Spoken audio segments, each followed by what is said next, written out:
আমরা আমাদের 7 রাজাকে হারাবো। সত্যি তো বিটিএসরা আমাদের ছেড়ে চলে যাবে। এমন একটা দিন আসবে যেদিন আমাদের অনুপ্রেরণামূলক কথা বলার জন্য বা আত্মবিশ্বাসী গড়ে তোলার জন্য আরেম থাকবে না, নিজের প্রশংসা নিজে করানোর জন্য জিন থাকবে না, আমাদের স্যাড কিং ফুকা থাকবে না, একটা মুচকি হাসি দিয়ে সকলকে হাসানোর জন্য যেই হোক থাকবে না, ক্যামেরার সামনে আর্মিদের সাথে ফ্লাইট করার জন্য জিমিন থাকবে না। হয়তো এমন একটা দিন আসবে যেদিন আর্মিদের পাগলামো করে হাসানোর জন্য তেইয়াং থাকবে না। হয়তো সেদিন এমনও হতে পারে বানি ইসমাইল দিয়ে র্যাপ মনস্টার বলার জন্য জাঙ্কুক থাকবে না। সেদিন হয়তো বা বিটিএস নামক ওই ব্যান্ডটা থাকবে না।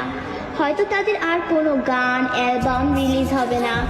আমরা হয়তো বা আমাদের 7 রাজাকে আর কোনোদিনও ফিরে পাবো না।